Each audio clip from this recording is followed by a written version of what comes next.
Okay. I promise after the break we talk about problem resolution, and we're going to start off with my man Einstein, who says we cannot solve our problems with the same thinking we used when we created them. So we need to have a little paradigm shift, right? We need to think outside the box. We need to start thinking about how we can get out of the pedestrian thinking that created the problem in the first place. And yet that's often what we hear, is that the same old solutions, we try the same things that didn't work. We have to think creatively about problems. And that's one of the reasons I really think it's important to get down to root causes. When we're dealing with problem resolution, the problem is one we haven't been able to avoid. Maybe we haven't even analyzed it properly, identified it and analyzed it properly. And if we don't do that, we're going to be putting Band-Aids on axe wounds. We're going to be dealing with symptoms rather than causes. And we really want to get back to causes. All right. So let's talk about best practice for problem resolution.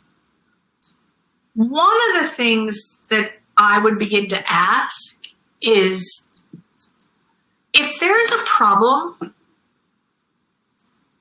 who knows how to resolve that problem? Maybe you don't know the answer to the problem, but somebody probably does. Someone who's faced this problem before, someone who's worked in this area before. You're not expected to know everything when you kick off, right? When you start a new job, you have new responsibilities.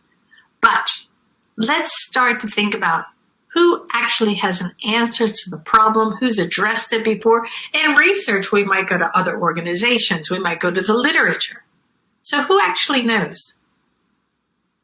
Is the answer held within a community of peers?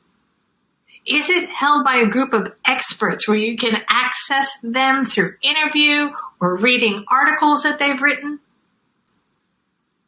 You know who sometimes says the answer is employees, people on the ground, people who work with a problem may actually know the answer. I see this all of the time. The difference between the theorists and the practitioners, the people in management for the people who actually do the work.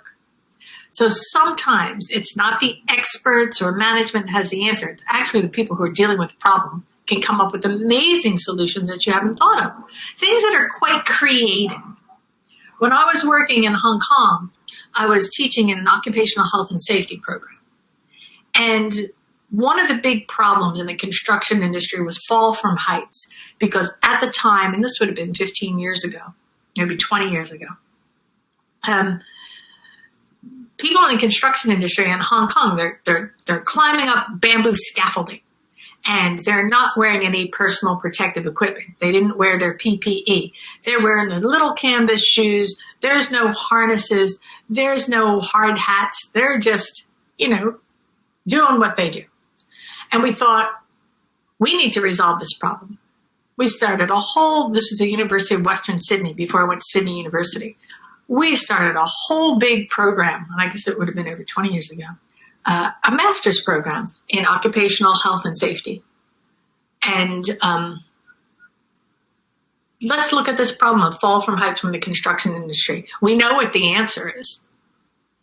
The answer is more PPE, more personal protective equipment. Let's get people to wear harnesses.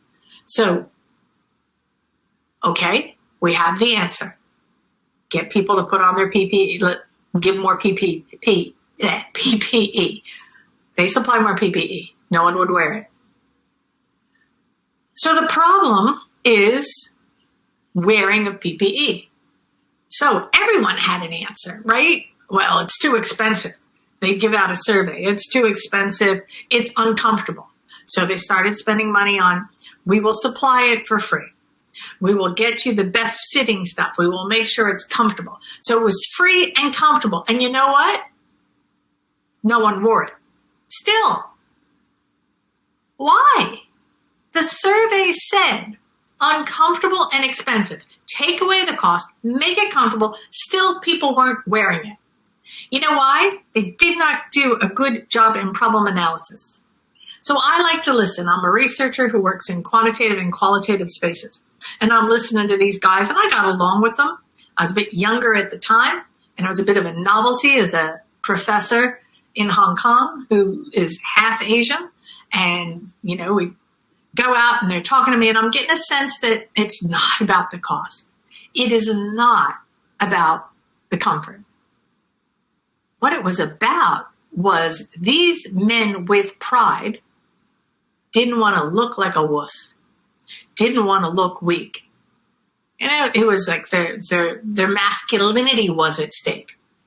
The actual words that came up over and over again, because I started to do what's called a phenomenological study, was I don't want to be seen as a wussy, different first letter.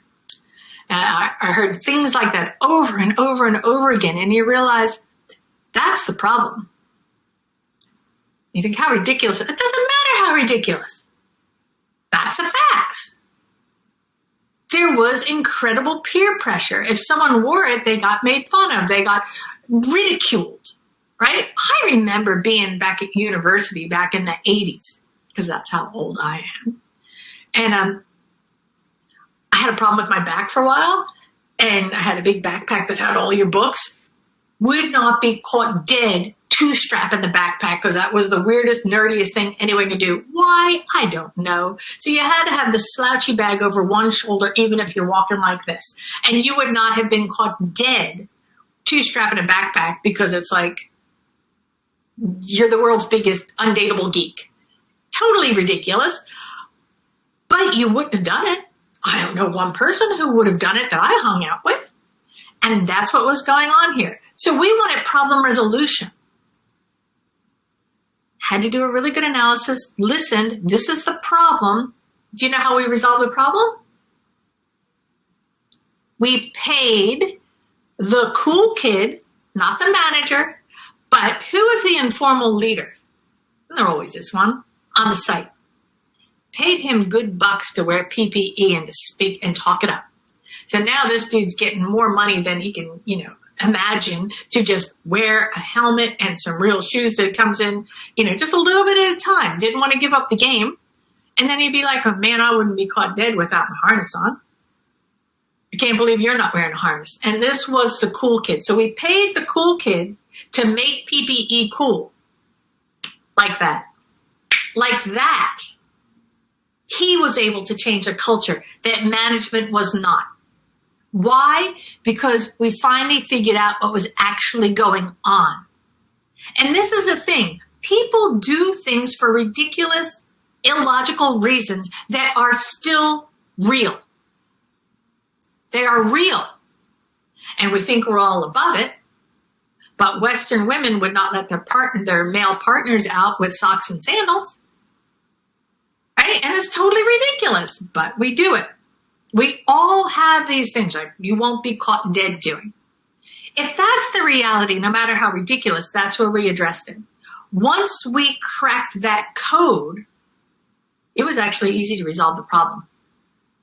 But so often we think we have the answer. So let's listen better. Is the answer with community? Is it with experts? Is it with employees? Is it with stakeholders?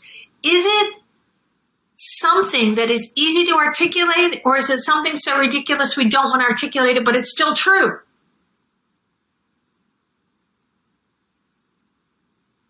All right? So, the answer could also lie somewhere that's not individuals. What do I mean by that? The answer could lie in a website.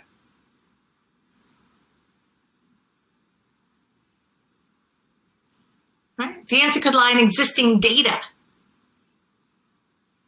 So what do I mean by websites? Well, if you want to know what other organizations have done, it might be on their website. Existing data. What are the occupational health and safety data? What is the HR data? What about research that other people have done? What about various documents? There's lots of places where you might find answers. All right. Here's another tool. We were asked for tools. Here's one. Very, very simple tool I'll introduce you to. the SWOT analysis. Has anyone ever heard of the SWOT analysis? You guys know what it is? Feel free to type in and say, hey. All right, SWOT analysis. SWOT analysis is when we are looking at, sorry, something's changed on this. Strengths, weaknesses, opportunities, and threats. Okay? So, when I'm looking at trying to figure out a solution for something, I often run it against a SWOT. I'm looking for intended consequence, unintended consequences, and I'm looking for the strengths, weaknesses, opportunities, and threats. So, let's say I have this problem of PPE, and my first solution is to provide it for free. All right, what are the strengths? Well, we'll be able to have everyone have some. Right? That's a strength. Harmful. I didn't see a lot of weaknesses in that. So that's internal. Internal, strengths and weaknesses. External is when you have opportunities and threats that come from it. What is the opportunity? So when we're comparing the organization to other organizations, we'll be ahead of everybody. What is the threat? And we assumed this would work, right? The threat was other organizations, and it wasn't really a threat, but they'll copy and do the same. We won't have that leading edge, which when you're talking about falls from death, that's okay. All right? Then we go to the next one. We'll make it comfortable. That should be a strength. No weaknesses. Opportunities. Lots of them. People will be much more comfortable. They'll be happier. Threats, very few. Still didn't work. So always using a SWOT analysis to understand problems. Well, that didn't happen. So what about this last one of paying someone? The strength, well, this was risky because we didn't know that it would work, but the strength is what could actually work. The weakness is that we had to be careful that people didn't realize they were being paid. The opportunity is that we could have a real cultural shift. Right? Threat, you could lose trust that people found they were being duped. But we ran it and decided to go with it. So I like having the strengths, weaknesses, and opportunity or threats of any new initiative. How is it going to align with the objectives of the organization? That's its strengths. Is it harmful to the objective in any way? Is there any opportunities that present, or are there potential threats? All right, let's go to another little tool. That's a SWOT analysis. This is just a win-win framework. One of the best ways to have problem resolution is to think about how you can have wins for both the organization and the stakeholder group. So we talked about this a little bit with the engineers and the tools and the software solutions, right? We have to have a win for the employees and the organization. Maybe even the employees, the organization, and the engineers. How can you sell it? How can you construct it so that both teams win or both teams think they are winning? What is the win-win? How can you maximize benefit? This is similar to you don't have to be right. You have to have that. The goal has to be met. So sometimes when I see myself as a problem solver in these situations. And it's not about me being the problem solver. It's about getting the problem solved. So if I have to hand over power sometimes, that's fine. If I have to hand over the win so that people think they have the win-win, I'm actually okay with that because, if you do it often enough, people are going to see who you are in this. So I'm always trying to think about the maximization of benefit without harm to myself. One of the challenges of being a woman, particularly a woman who, some people can tell that I have an Asian background, is you need to step up and take credit sometimes. Otherwise, you can be put into that position of always staying out of the limelight, not taking your credit. So I did have to balance that ability to help others have wins and help problem resolution with being almost taken advantage of in that space. I was the intern coordinator at the University of Sydney Business School, and I took the interns to Washington, D.C. And what I noticed when I'm interviewing the interns, they often had to do like group projects. I would say when they're scribing, putting something on large Post-it notes, in a mixed team of equal men and women, girls and boys, whatever you want to call teenagers, 80% of the time it would be a female who would be the scribe and pick up the pen. And 80% of the time it would be the male who was the informal leader of the group. And the women would be very helpful, and sometimes they would take a passive leadership role with the scribing pen. But, there needs to be, why are you doing this? Why aren't you taking the other role? So this win-win, handing over the win to others, use it strategically. Don't use it because you're afraid to step into your power. That's a word that I like. You want to be strategic when you're doing problem resolution. We want the problem resolved, but we also want to hold our power. So sometimes you can work it so that you are the problem resolver and you don't mind the credit, but it's an organization where people know who you are and what your strengths are and you're rewarded for it. And there's other organizations where you need to step it up a little bit because you can't trust that the organization will see you. As someone who went from being very young associate lecturer and trying to work my way up, particularly, like I said, I was definitely cuter 30 years ago. You're a cute young female. Man, you got to be careful. You got to be careful. And I was so damn helpful. It took me a while to find my language of leadership. And even now, I have to say, there are times when I still look at male colleagues. I am now 58. 57? 57. Sorry, I shouldn't push it, should I? 57. And I still have male colleagues now that are younger than me. And when we go to overseas together, particularly in Asia, oh man, I'm in Hong Kong working and I will be the most senior person and they still sit me at the wives' table. And so some fool of a colleague who's, my age, but doesn't have a PhD or is not in the same position, they're 2 ranks below me, is talking to the senior people at the Hong Kong Polytechnic Institute about stuff, and I'm relegated to the wives' table talking about how fattening carbohydrates are. None of them are eating rice. And yet to say that I don't want to sit with your wives is so insulting because this is the after-work social time. Man, that is hard to stomach. And what do? There's a lot of problems that are resolved at dinner. And how are we going to extend the program? How are we going to expand the program? Can we get Chris Wong on board, who's above, Patrick Poon, who is the person I'm working with.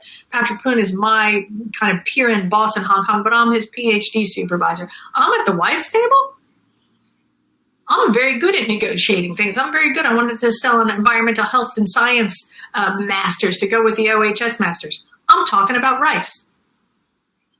We're laughing about me having half Asian heritage, and I can't make my way over to the men's table without losing credibility. I still don't know how I negotiate that. Now, this is not just women. People with English as a second language, people of different ethnicities, certainly women, all of us struggle at some stage to know our power in problem resolution. And at the same very important point, my mom is currently dealing with that at her work. She thought she was being humble and respectful by not bragging about her accomplishments. Then she realized her male coworker was taking all the credit for her work. Yeah, man, you got to be, at some stage, you need to be seen. Now, I made it to professor, but, I wrote a lot of books. Hard to deny when and also, I don't know if you guys realize, but you probably can. I got working class roots. That's why I talk like a normal person. It is fabulous with students. Students really appreciate the fact that I'm down to earth and, I can talk, we can laugh. It's all fun. It's good. I'm very smart. It all comes through. But there is a level where people don't think that I have the vernacular and the hoity-toity attitude to work with some people. So there's a program with ANSOG that has the highest public sector servants. And someone told me that it would be good if I spoke like someone from money. That's not that easy to do. I'm okay with what I'm doing. I love what I'm doing. All right, let's move on. And I do. And I'm lucky that my books have been so successful that it's not a barrier anymore. But all of us have our hurdles. And now the poor white male is getting a lot of, blame for things as well. So now we're all struggling to have a voice. All right, where are we? We need, if you want problem resolution, we need to identify the roadblocks and the roadblockers. Super important. Great ideas don't always lead to action. Why? You got the right ideas, you know it's going to work, but nothing's happening. Action does not always lead to change, so something happens but nothing really changes. Or change happens but it's not sustainable. So when we're looking at problem resolution, we need to be able to move from ideas to action. We need to be able to move from action to change, and then we have to have that change be sustainable. So, who's in the way? What's in the way? Who's in the way? What is in the way? Who's in the way? How can I go around it or knock it down? I actually really like that little graphic. I can go over a problem, I can go around the problem, under the problem, or I can bust through the problem. Great ideas to sustainable change is incredibly difficult. Who has to be on board? Now, in addition to the roadblocks and the roadblockers, who are the facilitators? Who do you need to get on board? Who has the power to make things happen, to mandate things, to have cultural shifts? Who is it? That's the person we need to talk to. All right. Here's a little activity for you. I want you to think about that problem that you thought about at the beginning of this workshop an hour and a half ago. Who are the potential facilitators? Get out your pen and paper, write it down. Next week, you'll all have your wave notebooks. Who are your potential facilitators? It's a great question. Who do I need to get on board? Who are my potential detractors? Is there someone who's a real naysayer at your work? Like, everything's too hard, that's not going to work, blah, blah, blah. Is there someone who actually doesn't like you, who wants to get in your way? Is there someone who doesn't like the person you work for, doesn't like your organization, doesn't like your department? Who are they? How are you going to get around them? Who are the facilitators? How are you going to get them on board? Who are the detractors? How are you going to get around them? How will you garner support in general? You're going to talk it up? What are you going to do? And how will you manage those people? You know, the ones in the organization who are tired, cynical, contrary, know it all already. Man, people are tired of change, aren't they? Especially through COVID, going remote, going hybrid, coming back to the office. People are cynical, tired, contrary. They're over it. How are you going to get some enthusiasm for change? How are you going to come up with problem resolution?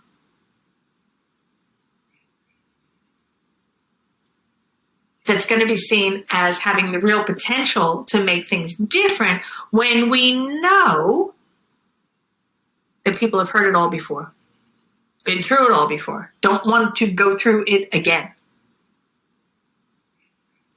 All right.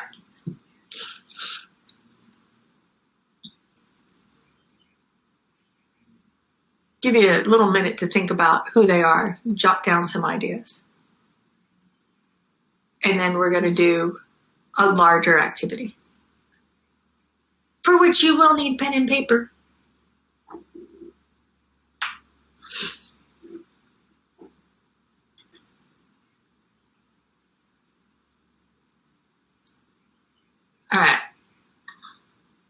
we are going to do what's called a means-end analysis. So a means-end analysis is where we are going to identify what we want to happen and then identify sub-goals, sub-goals, and then the actions that need to happen to feed back into the larger end goal. So I would like you to draw this out on a piece of paper right now, just this little framework. And I'm going to give an example, and I want you to fill in your own framework as we go.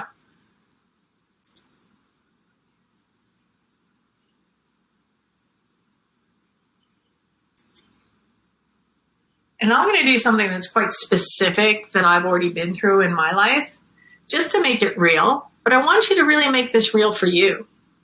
If you can make this real for you, it might stick. I spent a lot of time thinking about what tool we should work. And I like this one. I think it's simple, and I like it because my expertise in research is actually applied research, really trying to make your research turn to change. And it's the same with means and analysis.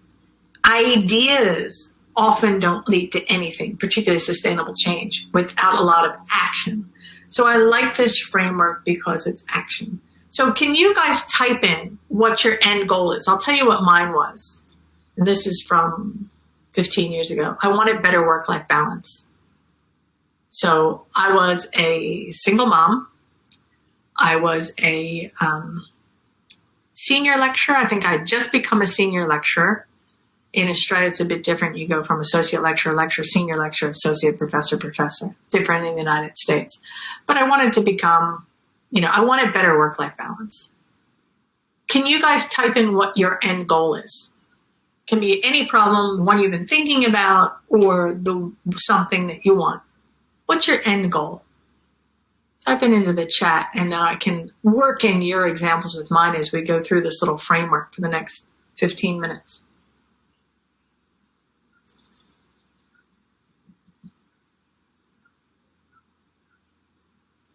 I thought better work-life balance was a good example because, well, who isn't after that? Let's see what we've got.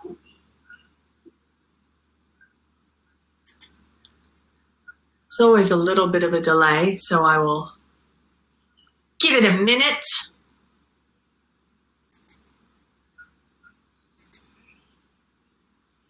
So NF wants to improve SQL and dashboard creation skills.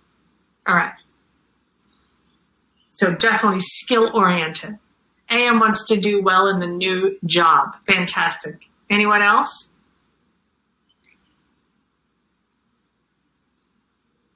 Be the best at whatever I'm doing. You go, NG. Improve my coding and speaking skills. Need to be more confident. Yeah, BB, I hear you. Good. Good. That's it for you guys in this industry, right? In the IT field, it is really hard because to go from the soft skills to the technical skills isn't easy. And so much of your upskilling is in the technical. But yet we know that the soft skills, I don't even like to call them soft skills, the professional skills are so important. Define and adopt a well-balanced problem-solving methodology that I can use in multiple situations, personal and technical. All right. Well, let's see how MEA, means and analysis, works for you. All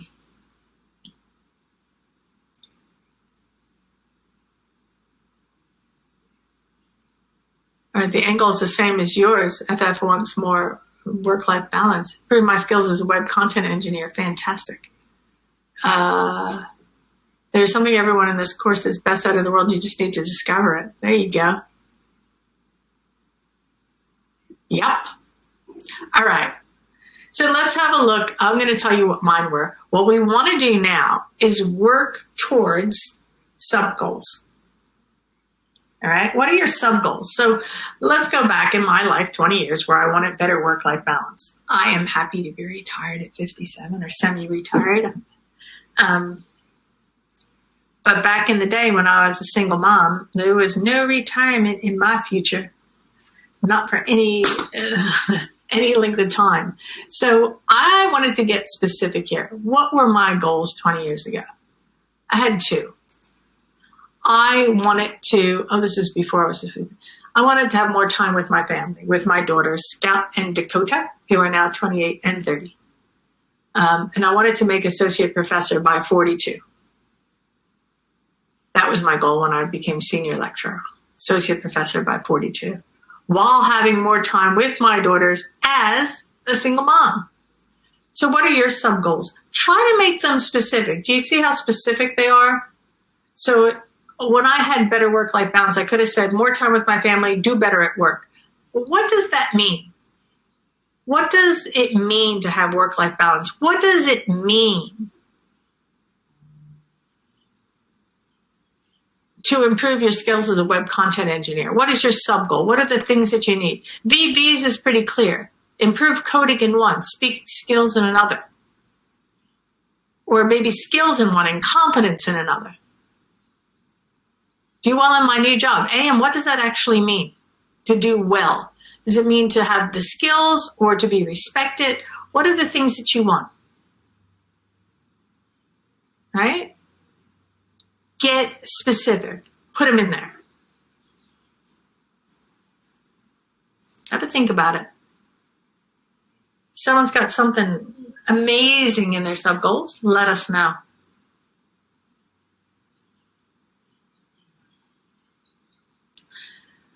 So let's take a look at my sub goals. All right. I definitely wanted more time with my family, and I wanted to make associate professor by 42. I think I was, let's see what I've got. Let's look at my sub goals. I was in a relationship. I think at the time I wrote this, I was a single mom in terms of it was just my girls, but I was dating at the time when I think back. So what were my sub goals? Let's be specific. I thought, wouldn't it be great if I could coach my kids' soccer team? It's something they'd been asking me to do. That was my sub goal. If I can do that, I'm being a good mom. Right? I also needed to commit to monthly date night. Needed to be able to at least have something for myself in a relationship. Otherwise, I'm going to be a single mom forever. If I wanted to make associate professor by 42, I needed to publish 3 papers a year. And this one's tough for me back then. I needed to make nice to the right people. Had to do the politicking, didn't I? Right? There was someone above me who, I just did not like, right? I'm not getting past that person to get associate professor. It's like a club. If I couldn't show I could be in the club, I'm not getting promoted. So I had to make nice to the right person, to the right people to show that I could be in the club. So now what I need to do is figure out what actions I need to take, right? So let's see what your sub goals are. To be the key person in the field I'm working on. Okay, we're going to get more specific than that. My sub was to reach intermediate SQL query skills and learn how to build. Where is it? A dashboard myself. Jeff says, I would like to be given a problem, say a techie problem, and then actually turn it around to become an opportunity, not just solve the problem, but actually enhance something. Even if not technically, maybe better communication with the end user. I love how specific you're being, JF. Can you put that into this framework somehow? All right. Yeah, but I love how specific you're being. Now I'm going to go to actions.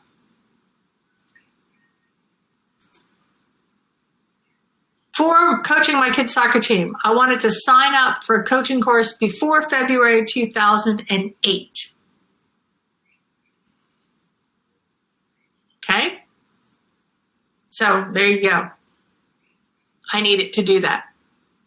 I needed to put the monthly date on my calendar and make 3 reservations. So you know what I mean? I'm being specific.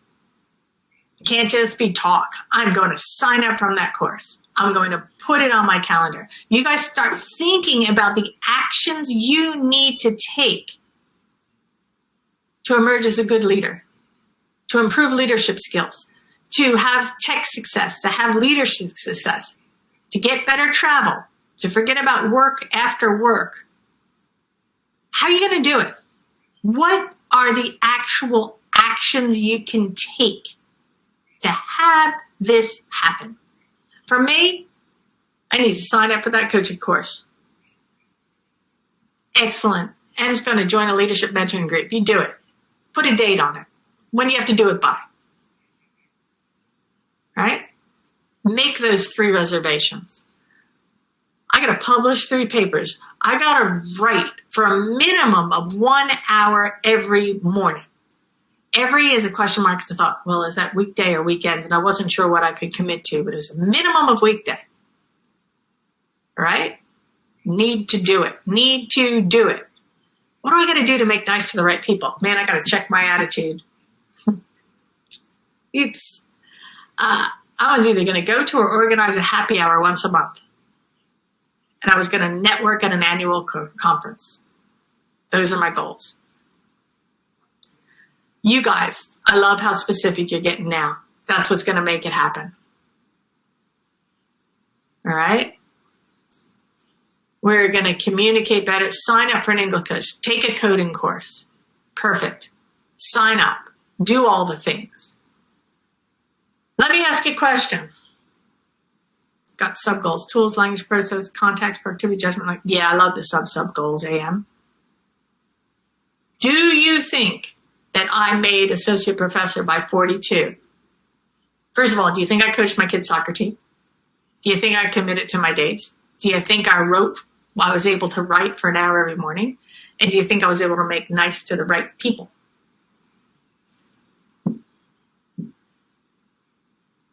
JF, I like Trello boards.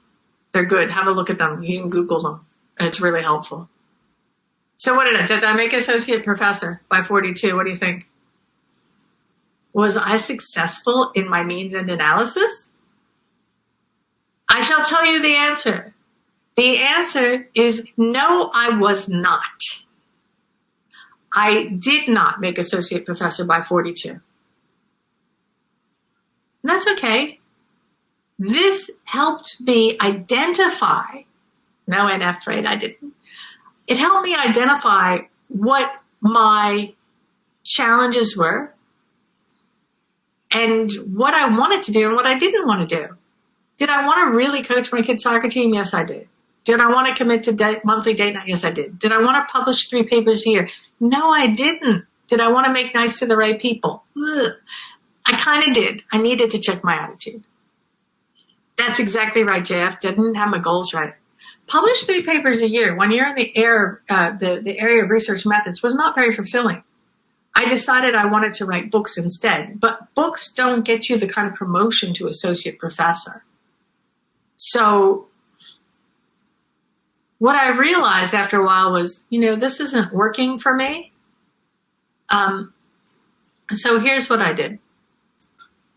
I still wanted better work-life balance, but let's change the sub-goals. More time with family, absolutely. So the top stayed the same. I did want to coach my kids' soccer team, and I did sign up for a coaching course, but not by February 2023. Goodness, February 2008. But to change that, I did commit to monthly date night.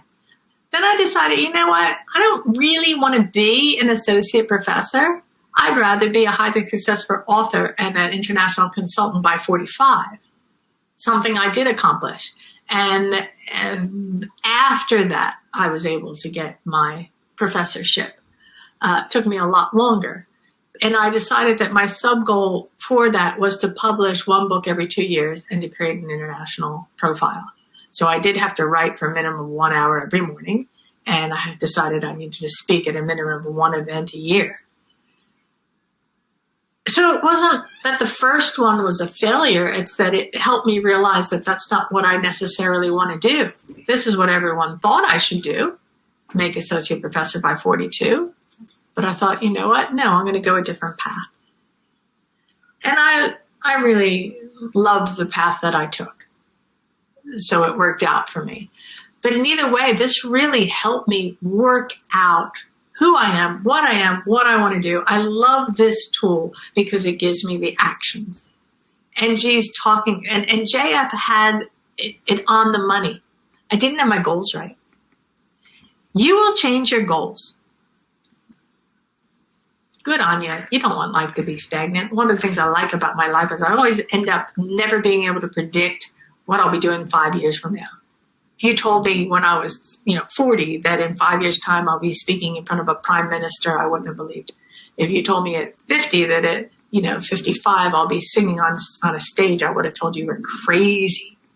So many things, right? That you want life to be dynamic.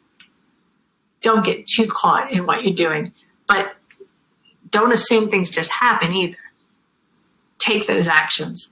So I like a means and analysis to really work through what your goals are and then how you will achieve those goals. I now live in Cleveland, Ohio half the time and Sydney half the time. And I cannot tell you the amount of Americans I meet that I live in Australia and they're like, Australia, man, that's on my bucket list. Okay, I hear that over and over again. It's on my bucket list. It's not a bucket list. This is just a pure wish list for most people. If you wanted to go to Australia, you could. You can afford to, people are like, well, the flight's too long. I don't know. You sit in a car for 15 hours and drive to Myrtle Beach, South Carolina. You spend more than the cost of, I have a place that I Airbnb. You can stay there for free. It's not any more expensive. It doesn't take any more time. Are you willing to go now? It was just a pipe dream. So for me, really thinking about the connection between my end goal, breaking it down until I can take steps. My sister-in-law came out to see me in Australia once, and the trip didn't go as planned. She had a breakup while she was there, and she said, this is a once-in-a-lifetime trip. I said, or a once-a-year trip. Yeah. So I think changing your goals is fantastic, but having a plan for how to get there is more important. And when we're thinking about problem resolution, we don't want to stay in the realm of theory. We want to move from theory to actionable actions. Stuff you will actually do. Right? So, we are going to move to Q&A, but I'll read these. Think about any questions you may have for me in the last couple of minutes. Action, learn. I joined as a fresher, just completed 1 year in the organization. I'm encouraging myself to train other people now. Learning and implementing is my steps for action. You go, NG. I think teaching is a great way to learn. What do you do if you plan to accomplish if your plan to accomplish the sub goals didn't work? Well, you know what? Take different actions. I truly believe in that pithy thing. There is no failure. There's just learning. Right? That didn't work. Try something else. But reflect on why it didn't work so you can do something different. If you just say that didn't work and you feel like a failure, well, then that is a failure. If you say that didn't work, why? What do I need to do to make it work? There's always learning in trying, even if you don't get there. All good. I think sometimes starting goals lets you find other things that float your boat, so to speak. Yeah, why not? Absolutely. Let's get it moving. My longest float was 44 hours from London to Blantyre to Maui by Doha, Qatar, Johannesburg. My goodness. Flight charge will never be a problem again. You go. I always say to myself when people are like, how do you do it? I'm like, oh, by this time tomorrow I'll be there. That's it. How do you overcome procrastination doing actions? It's weird, KH. The way I do it is I start doing something. So you guys know now I write a lot of books. There's always some bit of garbage that has to be done. Getting a reference or cleaning up or changing pagination, whatever it is. If I have writer's block, I want to procrastinate, I force myself to get on the computer and just do something stupid. And often doing a little tiny menial task, I get my butt. You guys have had this experience. You get your butt on the chair and it's okay. Getting your butt to the chair is the challenge. It's not the writing that's a challenge. It's not the work that's a challenge. It's getting started. So I try to trick myself into getting started by just doing a little something, and then that might lead to a little something else. Because once I'm sitting and started, I'm okay. So that's one way I do it. I am saying multiple causes for procrastination, identify errors. I also have a very good sense of time where I think, all right, I can procrastinate. I can't do it anymore. I need to get started. But if you really do miss deadlines, then I think identifying causes is important, but then try to just sit there, do it, get in it. MR says, after I survived throat cancer, as soon as I was strong enough to travel, I went by airplane to Dallas to Santiago and then on to Easter Island. I wanted to see them, how do you pronounce that? Up close and personal. I know what you mean, the Easter Island statues. You do it, MR. Do it. That's my advice. Get out there and do it. All right. We're out of time. I'm going to answer AJ's question, and that's it. How to deal with a person in your team who's super lazy, but you know the person's having a huge potential. Talk to them. As upfront as possible as you can be, talk to them. Why? How? How can you help them? What are the implications? Maui, thank you. Get a little framework for all the reasons why they might be blocked and give them the motivation to do it. Give them the support. Don't go in hard and judgmental. People don't like to be judged, but as supportive as you can be. There may be, it may not be laziness. It might be fear of his success. It could be all kinds of blocks. So I wouldn't make the assumption about lazy. I think they're maybe not working hard, which is different. All right? Let's find out why. Yep, one leg in front of the other. All right, it is 3:00. I am going to say that you guys have been awesome. It was hard work to read all your comments and keep up, but I so appreciate all the interaction. It makes for a much better workshop. So thank you so much for your time, and I hope I see you at another course. Brittany, I think that wraps us up. I believe so. All right. Thank you, Zena, and everyone who participated in today's online training. This concludes Problem Solving Fundamentals.